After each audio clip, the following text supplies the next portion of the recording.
Okay. All right, guys. I am sorry. I promise you, I'm not late on purpose here. um, yeah, we were supposed to start about 9, 10 minutes ago, but for some reason, I'm not able to broadcast this on my private group. My private Facebook group is very near and dear to my heart. So, unfortunately, they're not going to be on this particular live, which really sucks. I can't figure out why I can't add them on this time.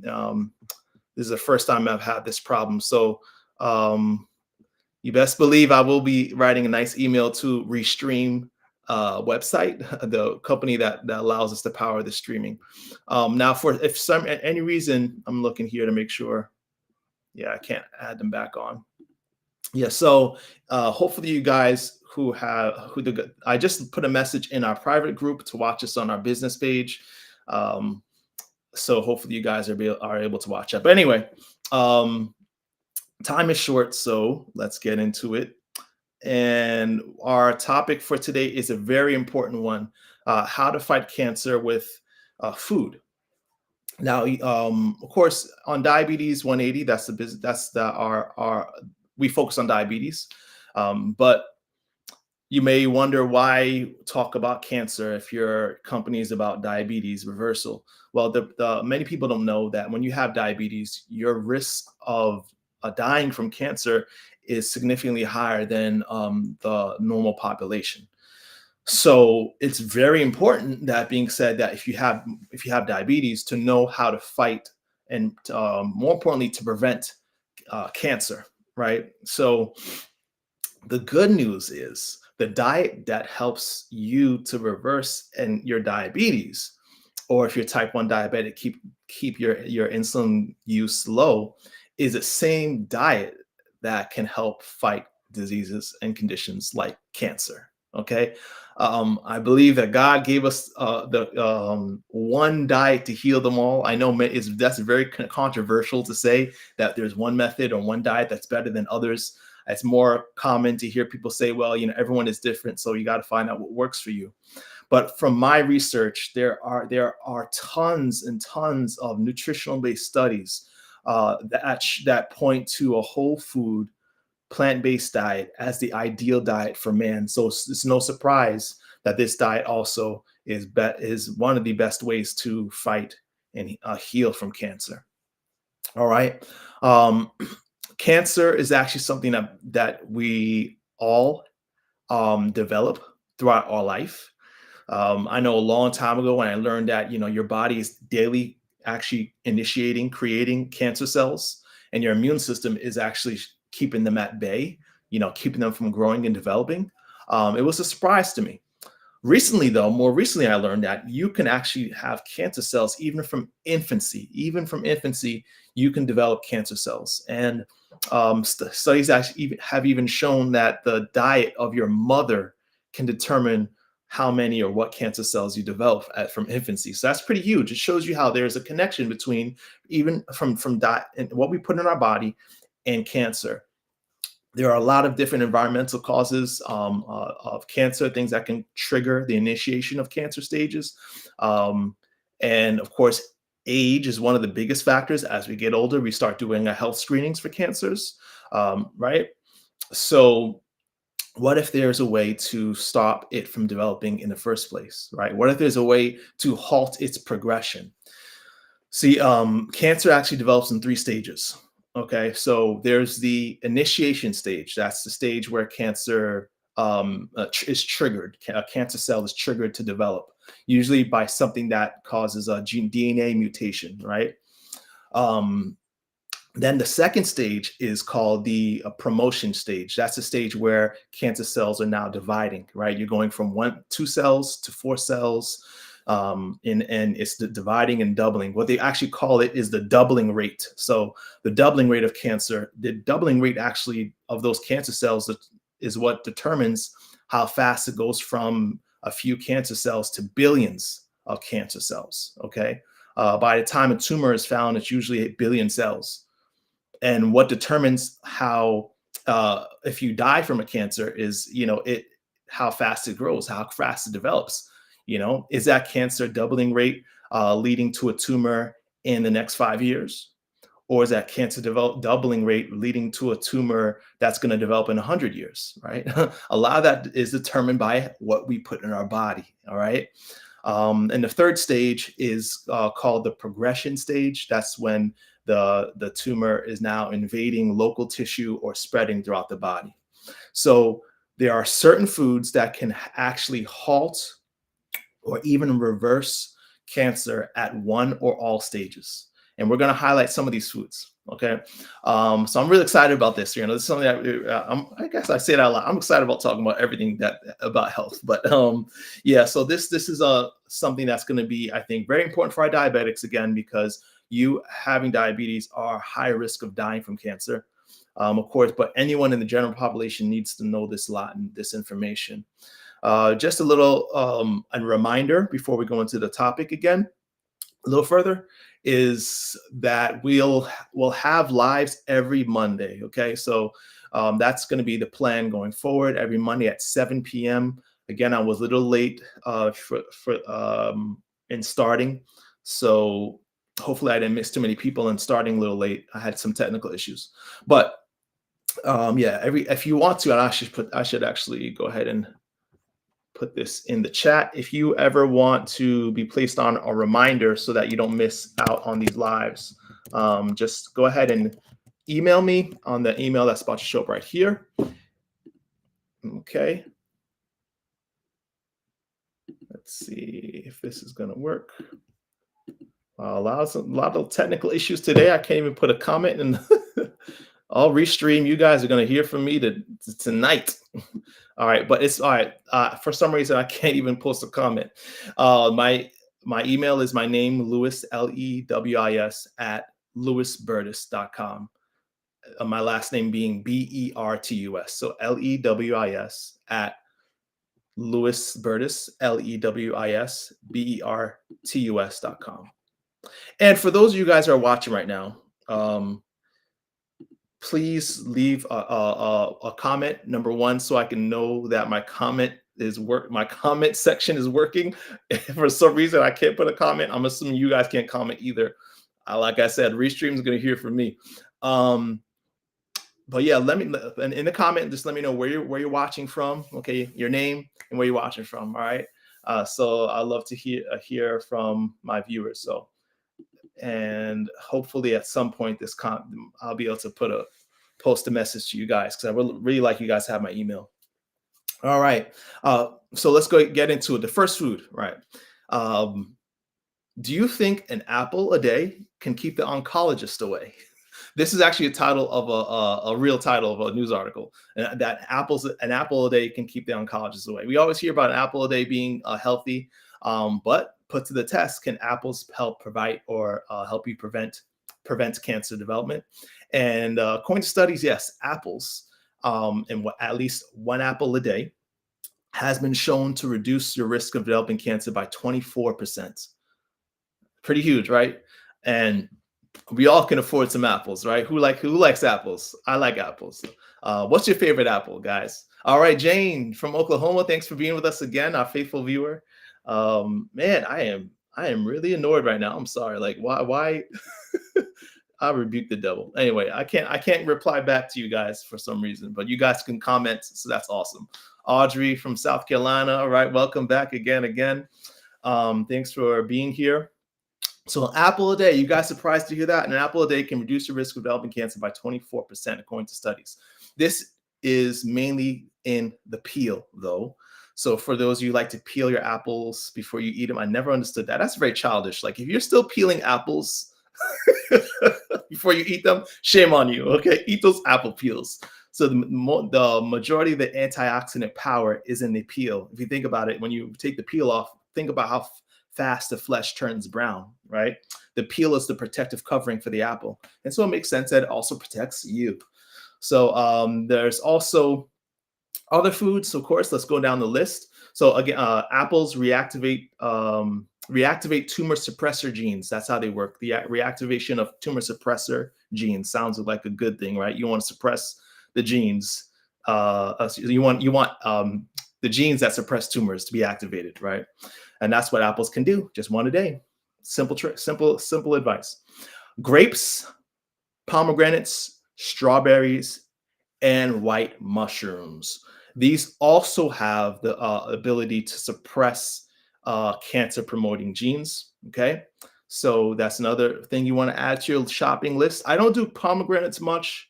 Um, I think I'm lazy and it looks busy. Like it just looks like a lot of work to eat a pomegranate. But grapes, strawberries, yeah, I'll eat that every day, all day. Mushrooms are good. So if you guys want to add to that list, grapes, pomegranates, strawberries, white mushrooms. I would ideally be writing this in the chat, but again, I'm gonna complain all day. Sorry, guys. I can't put comments in right for the moment. Oh boy. So, all right. So then now we're talking about fruits, and it's interesting about grapes though, because when you think about grapes, you might think of studies on wine. There are studies that say that you might see headlines like red wine particularly mitigates the risk of breast cancer, or ameliorates the risk of breast cancer. And then you read other studies that say alcohol as a whole increases the risk of breast cancer. So, thinking, how does that work? Well, that's because grapes in themselves help fight cancer, right? So when you drink red wine, particularly, you help fight the risk of developing cancer that the alcohol causes. So, think about that, right?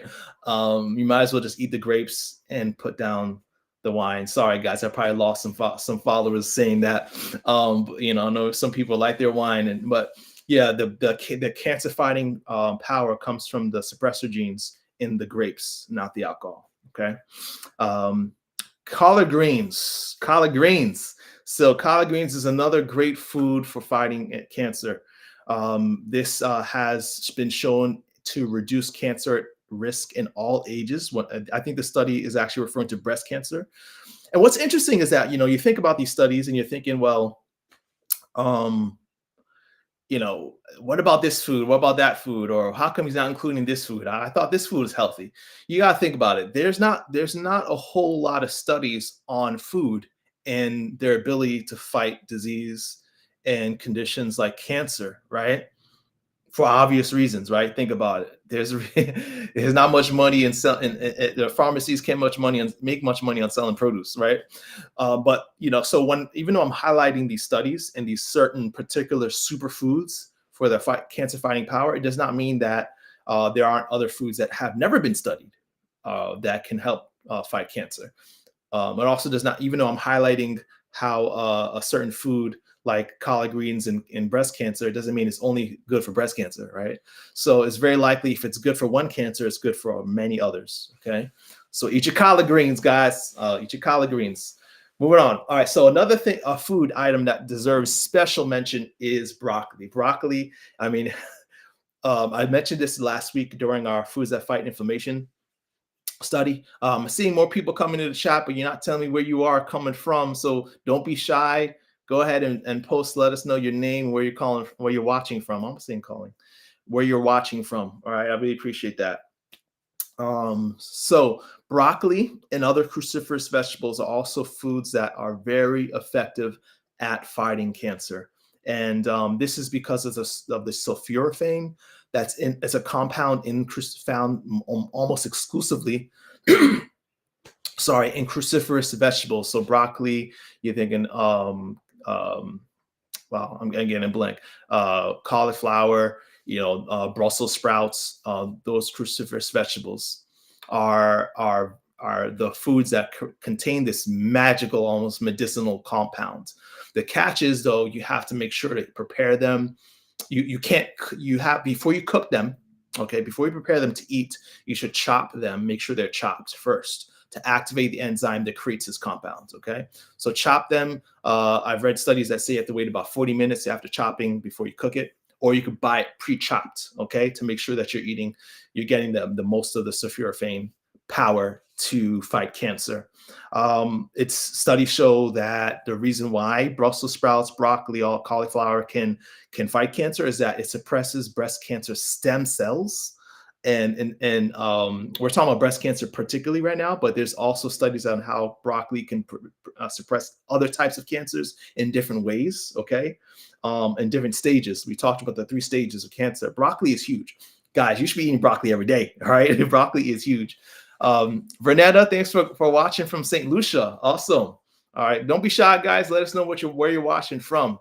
Let us know. I want to know. Are you guys eating your broccoli? Let me know. I like broccoli. I try to eat broccoli if not every day, at least a few times a week. Right now, I got broccoli in my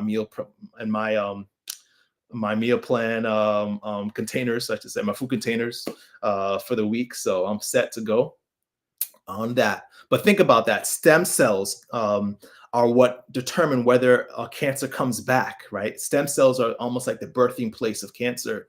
For those who survive cancer, especially cancers like the breast, who tend to experience recurrence, you can actually experience less recurrence just by eating broccoli. I mean, it's simple solutions, man.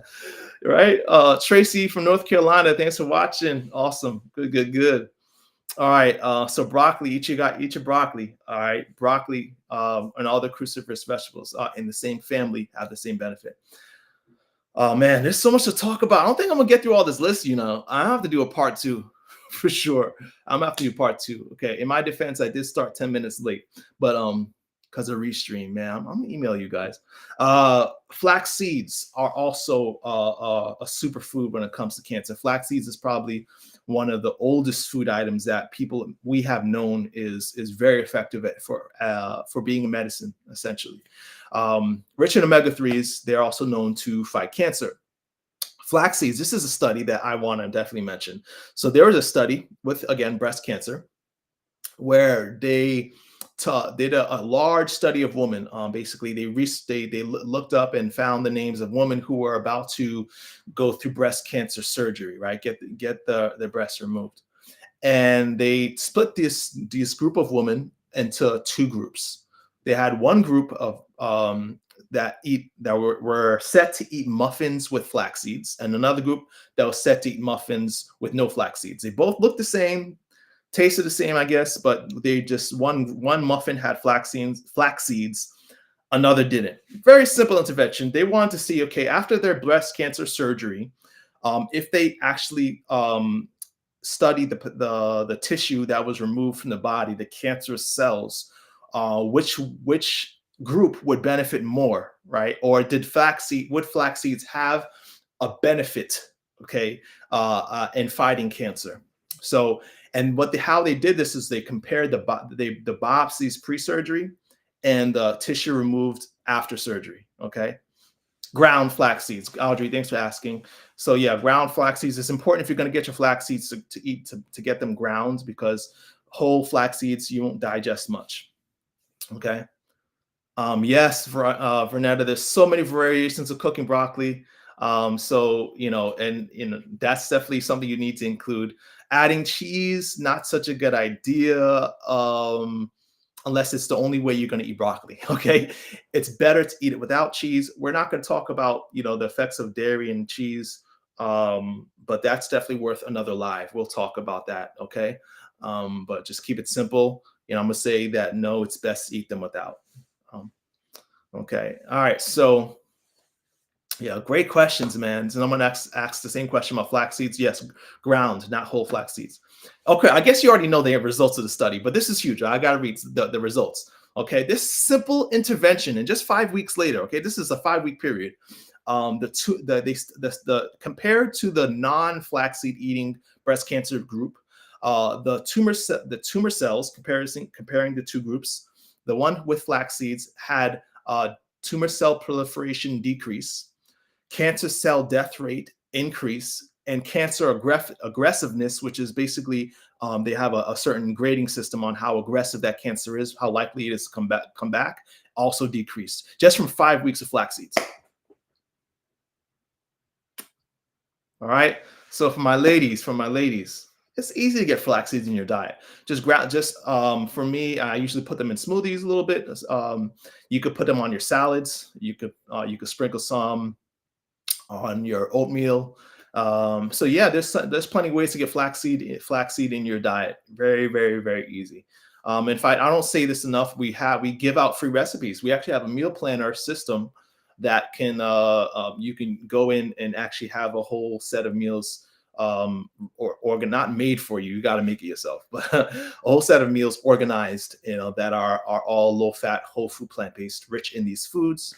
And for that, check out, email me. Unfortunately, I can't put my email in at the moment. I don't know why. Well, let me try this actually. Nope. Let me see. I really want you guys to be able to have my email up on the screen. Anyway, it's not working. So moving on. So soy. Okay, next thing I want to mention for sure. Also, flax seeds is known to slow the progression. There was another study that did prostate cancer and flax seeds, and with prostate cancer, also effective at slowing the progression of prostate cancer cells. A simple intervention, right? And this was just done with a group of men who ate flax seeds for just a few weeks worth of flax seeds, and their cancer cell progression slowed down. All right. So, I mean, I'm giving you guys a lot of information. I hope you guys brought a pen and a paper because, yeah. Or obviously you can watch this on the playback. This is going to be restreamed. So once this is over, you could rewatch this, send it to your family and friends. Soy, which gets such a bad rap. So many people tell me, soy's bad for you. Soy, I've heard it all. Soy, if you're a man, you're going to develop boobs. Soy increases risk of cancer. No. So soy actually has anti-estrogenic effects because soy is actually a phytoestrogen or plant estrogen that competes with the animal estrogen that your body creates, right? Or that we get in our diet from animal-based foods. And how it protects you from cancer, breast cancer, is very interesting. Is actually the plant estrogen competes with the animal estrogen for the receptors that receive it in your breast. So because the plant estrogen is not as strong, or it's a weaker estrogen, it doesn't cause a cancer growth that estrogen, animal estrogen does. Okay, so it actually protects, or they call it anti-estrogenic effect, because maybe you know, maybe you don't know, the more estrogen you have in your body, that's why things like birth control pills can increase your risk of breast cancer. Estrogen can actually cause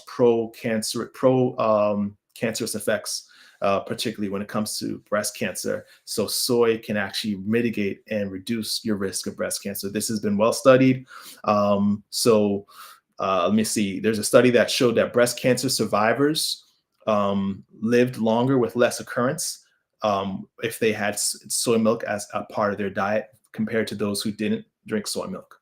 So, and it doesn't take much. Just 1 cup of soy milk has enough of the phytoestrogen to reduce cancer risk. And studies show that soy milk reduced breast cancer risk. Just 1 cup of soy milk a day reduced breast cancer risk by 25%.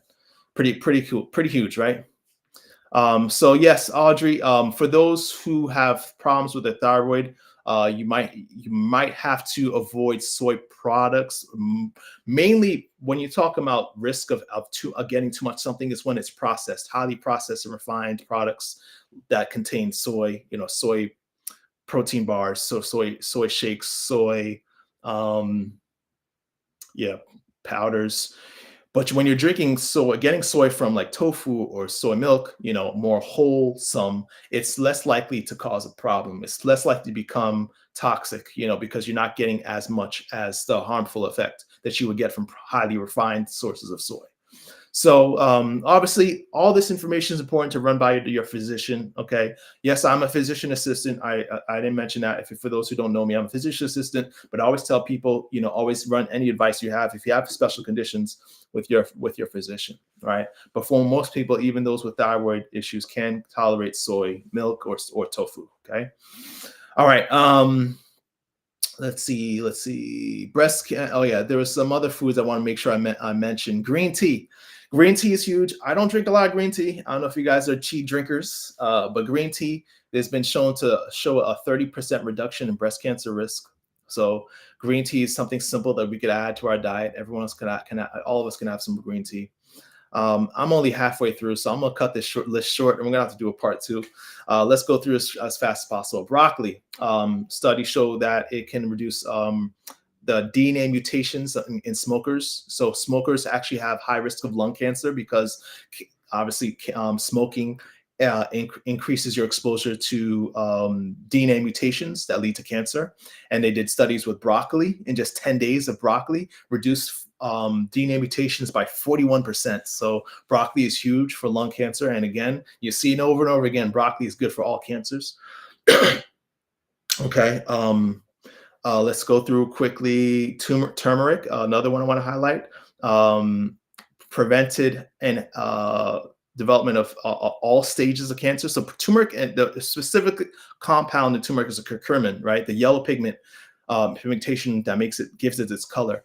Curcumin is actually potent. It's very powerful at fighting cancer, and there's been a lot of studies that show it's very effective at fighting cancer at all 3 stages we mentioned, right? So very, very good food to include in your diet. It's very simple, just very, very flavorful. I like that spice. I don't know if you guys use turmeric. Anyone use turmeric in their diet? I'm curious, but yeah, that's a huge food to use. Going quickly again, dark green leafy vegetables definitely deserve special mention. Actually, green leafy vegetables, especially dark green leafy vegetables, have the most nutrient per calorie of all plant foods. Okay, they're very beneficial. We didn't give them enough credit last week on the anti-inflammatory live, but we need to now. Green leafy vegetables are huge for fighting and preventing cancer. All right. Another thing that just deserves special mention are phytates. Phytates are a compound that are antioxidant compound found in whole grains, nuts, and legumes and seeds. Okay, so whole grains, nuts, and seeds. Whole grains, legumes, nuts, and seeds. Those are rich in phytates, and those are very effective at fighting cancer. Again, this has been shown for multiple cancers. Okay, it's interesting how the phytates work. I love how this works. When I read this, it actually boosts the number of natural killer cells. Don't you love that name? Natural killer cells. Natural killer cells basically roam through your whole body looking for something to kill, seek, and destroy. So when the cancer develops, it doesn't have a chance to go past the initiation stage, right? So you want more natural killers. Eat more natural killing killer cell promoting foods. Okay. So these phytates can also revert cancer cells back into normal cells. Vernetta, yes, she says, I use it. Use turmeric every day in my seasoned meat. Occasionally drink as tea. Awesome. I love it. Turmeric is powerful stuff. Tracy says, what about ginger root? I didn't really read much about ginger root on cancer. So definitely appreciate if you guys have any articles on that. But again, like I said, not because a food isn't mentioned here or there's no study on the food doesn't mean it's not beneficial for cancer, right? There's unfortunately not a lot of money in studying how food can heal you, right? Think about that, all right? Okay, yes. And then we're gonna wrap up here real quick. Beans, just a quarter cup a day of beans was known to cut precancerous polyps in the colon by 65%. Just a quarter cup a day of beans. Berries were shown to reverse polyps. Colon polyps are basically precancerous cells in the colon. When you have a colonoscopy, one of the goals is to evaluate these polyps, biopsy them, and remove them. So there was a study that showed berries can reverse polyps. Actually, it's interesting how they did this study. They actually provided people berry enemas.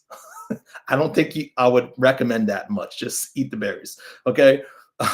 Strawberries were also known to reverse precancerous cells in esophageal cancer. Okay. So that's a list that I have for you. Those foods. I hope you got them all. Again, you could watch this on a playback. But I just want to mention this because you can't talk about foods that fight cancer without mentioning foods that actually promote cancer. This might be surprising to some people, but I mean, just think about it. I always ask myself, why is it that most people don't know about these studies? Why are these things not advertised?